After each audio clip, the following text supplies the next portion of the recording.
Magandang araw guys, yan.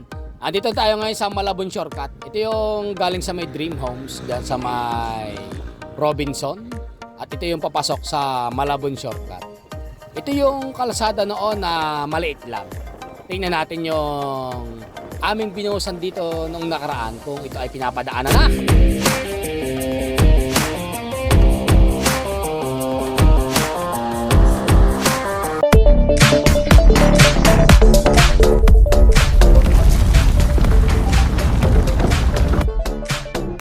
Ito nga pala guys, yung Malabon Shortcut na ginawa. Yan.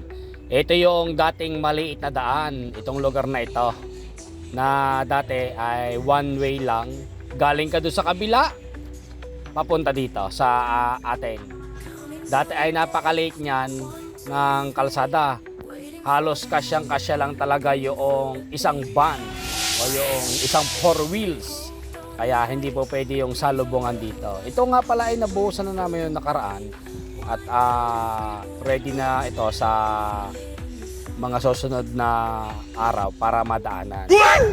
Pero syempre sa ngayon may harang pa yan dahil nga malambot pa yan. Hindi pa tapos yung curing time ng concrete natin dyan. At ito nga pala ay binubuhusan natin ngayon ng mga gutter. Yan. Ito na lang yung pinipinis dito sa lugar na ito ng Malabon Shortcut na ito. Mapansin nyo guys, ay halos 4 lane ito. 2 lane sa kanan, 2 lane sa kaliwa. Yan. Itong kalsada naman na ito ay palabas dyan sa may convention center ng Malabon. Nice. Gentrias. Yan, Malabon Gentrias. Yan ang bubuhusan natin. Yang gutter na yan. Tara, punta na tayo sa ating truck at puntahan na natin yung ating bubusan. Umatras nga ako ng kaunti dahil nga sala yung ating pasok. Dito pala ang daan sa kabila at may nakaharang. Daan natin. May nakaharang pa dito na mga imburnal. Yan. At may nakalagay pa na do not enter, road close. Pero tayo yung dadaan. Ayan, may tumawag sa atin. Saglit lang, ha? Go ahead, go ahead.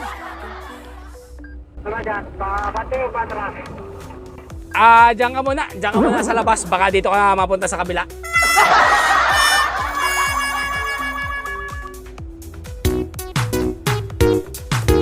May bubuhusan dito sa kaliwa eh. Parang atras ito sa kaliwa. Ayan guys. Guys, itong nasa kanan natin ito. Ito yung dating maliit na kalsada na one lane lang. Yung galing lang dun sa may kabila, yung nakakadaan, papasok. Ang bubuhusan natin dito ay itong gutter na nasa sa kanan. Pero bago natin yan buhusan, ay punta muna tayo sa dulo. Ito guys, yung mga binuhusan namin nung nakaraan, medyo matagal-tagal na rin, yung last year. Binubuhusan namin itong kalsada na ito. Ang labas nga nito ay dyan sa may kabilang building dyan, malapit sa ginagawang fire station. Dyan po ang labas niyan na kalsada na ito. Yan. Malawak na rin to. Ito ay tinatawag na Malabon Shortcut. Ayun yung tawag namin dito. Hindi ko pa alam kung ano rin yung tawag dito sa pagka ginagamit na talaga itong lugar na ito. Dito ito lalawas sa may convention center sa may Malabon. Yan, itong kanan na ito.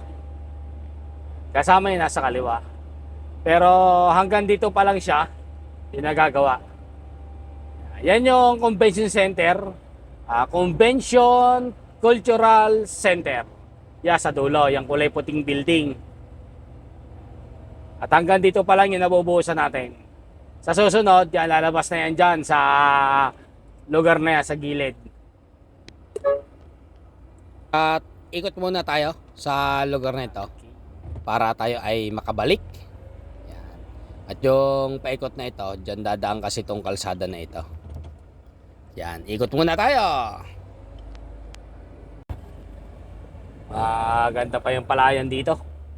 Yan oh. Lalaki ng uhay. Malaki ang uhay ng mga palay.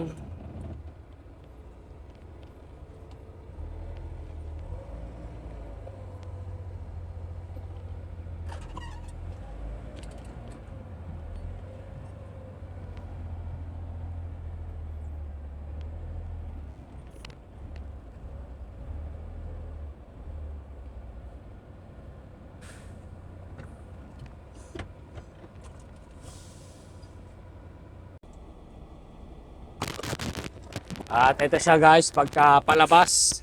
Yan. Ganyang kalawak siya. 2 lanes, 2 lanes. At meron nang naka-ready sa gitna na lagay ng mga halaman.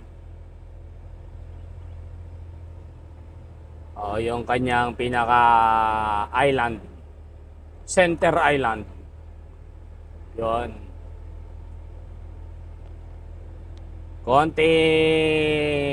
Konti na lang doon papunta sa may convention center ang kanilang tatapusin.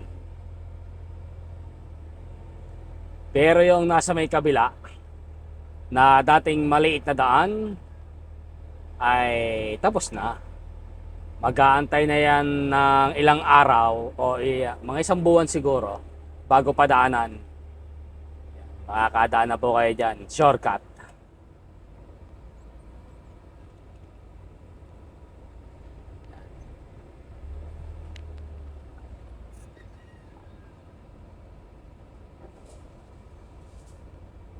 Yun, yung nasa kaliwa na yan. Siyempre, ito yan gagawin din nila ng daan dyan sa may gitna. Para lusutan.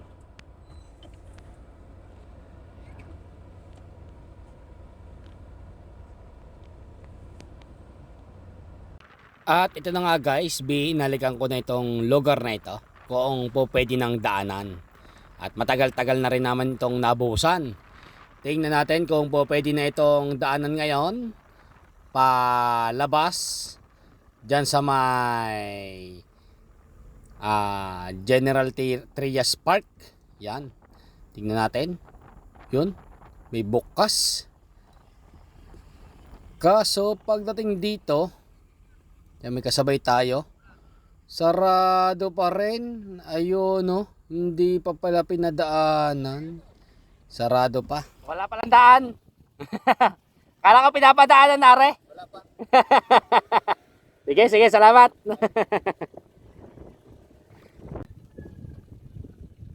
At yan guys, hindi pa pala ito pinadaanan. Itong shortcut na ito. Yan. At ito nga, makikita nyo, may daan na itong gitna na ito. Yan o. At talagang bukas para sa pagbalik. At dahil sarado, pumuntahan natin ngayon ang Cavitex Calax Interlink.